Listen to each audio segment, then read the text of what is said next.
Ready? Chapter 24. The Wall. The wall still stands, Keon commented as all four of them looked up at the high wall. Should we try to find an entrance? He asked the others. No time. We'll jump over, Arvid answered. Wait, what? Jump over the wall? It's 6 meters high. Keon stared at him in shock. Yeah, we're mages after all. The jump itself shouldn't be any problem. It's more the landing that can be tricky. We don't know how much of the ground we'll see. Landing blind, we could break our legs, or even worse, smash our heads into the ground, Arvid answered calmly. Then we should try to find an entrance instead, Keon argued. Nah, we'll be fine. A little excitement never hurt anyone, Arvid said and smiled. A little excitement? This is not a little excitement, Keon said, visibly upset. Aina tried to calm him down. If you get hurt, I'll heal you, she whispered to him. I'm not afraid of getting hurt. I'm afraid of dying. Not even you can raise the dead. You said so yourself, he whispered back in a worried tone. I'll take care of you, Keon. You'll be on my back, Arvid said confidently. That does not make me feel safe at all, Keon answered. Well, if it makes you feel any better, you can jump with Edda instead, and I'll take Aino, Arvid said and shrugged. Keon looked over at Edda. She looked completely indifferent. You'll be okay, she said coldly to him. Keon stared into the ground. No, he was not going to be okay. None of this was okay. Was this going to be his last moment alive? As Edda and Arvid backed away from the wall with Keon and Aino on their backs, preparing for the jump, Keon was preparing to meet his maker. He was completely convinced that he was going to die. He said his last prayers. He wasn't even religious, but in this moment he was covering all grounds. One could never be too sure. Be quiet, I need to focus, Edda told him. He stopped his incoherent mumbling and stared at the wall in front of them. Then they were off. Arvid and Edda were running at an insane pace before they both jumped off the ground. Keon held his breath as they were flying through the air. Arvid wasn't lying.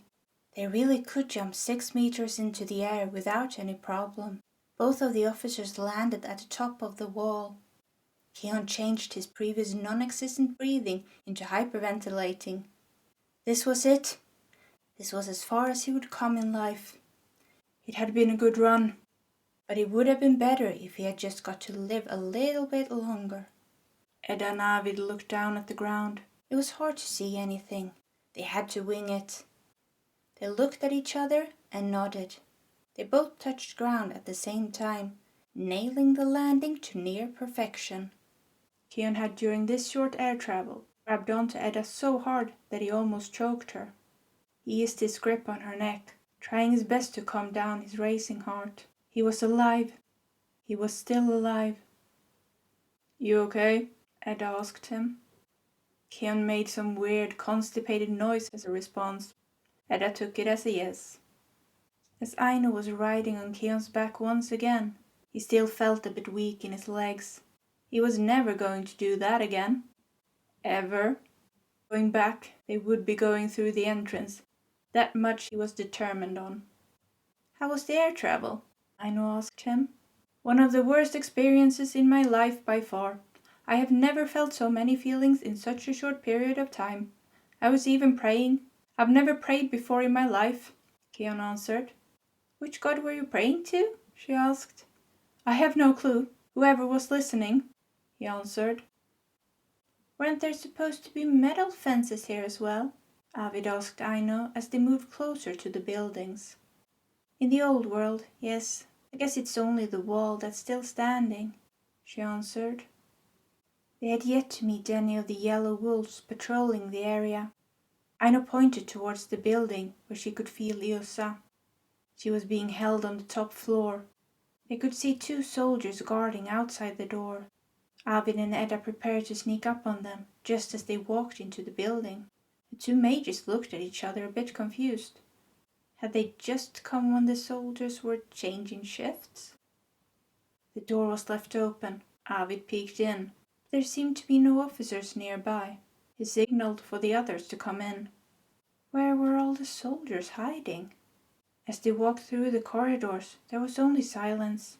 They didn't see a single soldier. Shouldn't they be guarding their prisoner? None of this made sense. They reached the top floor without having met any sort of resistance, when suddenly a door opened in front of them. 3 soldiers came walking out, chatting among themselves.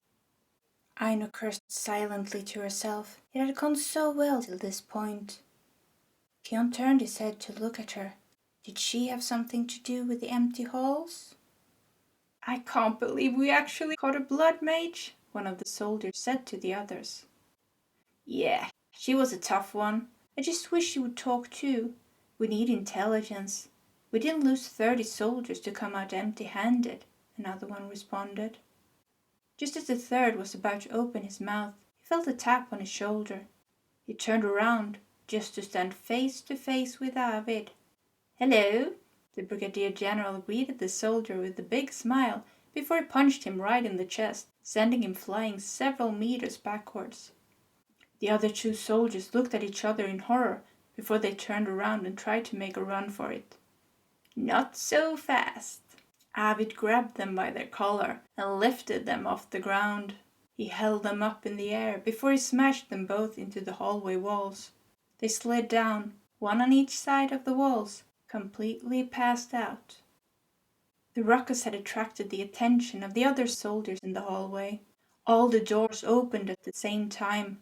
There seemed to be no other prisoners beside Yrsa, only soldiers. Quite a lot of them too. There seemed to be around another 20 of them now emerging from the other rooms. Edda placed herself on the left side of Keon and Aino, while Arvid stood on the right. The generals nodded at each other and turned towards the soldiers coming at them. After that it went fast. Edda kicked one of them right in the face. He was sent flying right into the 2 others, making a nice pile of people on the floor. She took a choke hold on the other 2 soldiers coming at her, while she kicked the third one between the legs. He went flying with his head right through the ceiling. The soldier behind him stared at her fellow yellow wolf being stuck in the ceiling with big eyes, then looking back at Edda, having a hard time believing what she just witnessed. Edda walked forward, dragging the 2 soldiers with them still in her chokehold. She looked upon the soldier in front of her before she headbutted her so hard you could hear her skull crack. Edda let go of the 2 now passed out soldiers as they sunk to the ground. She looked at the last 3 soldiers standing before her. The one to the left turned around, trying to run away. She gave him a nice butt kick, sending him flying through one of the open doors. Then she jumped off the floor as she kicked the 2 remaining soldiers' head with the soles of her shoes, crushing their skulls against the wall. Arvid on his side jumped up on the chest of the closest soldier, snapping his neck instantly. He then grabbed the heads of the next 2 soldiers, smashing their heads into the floor. He stood up, cracking his neck.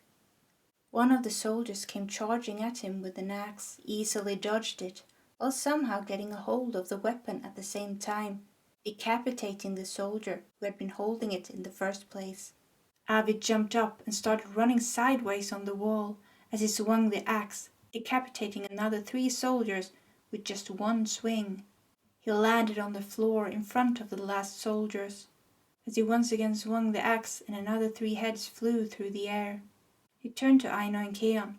This is one sharp axe, he commented, quite impressed. He looked at the handle and smiled. I should have guessed. Of course it would be her axe. Now, where is Yrsa? He asked Aino. She pointed to the closed door at the end of the hallway. Arvid marched forward and kicked the door open right away. Gun! He yelled as he threw himself to the side. On the other side of the door stood a soldier, pointing a shotgun right at them.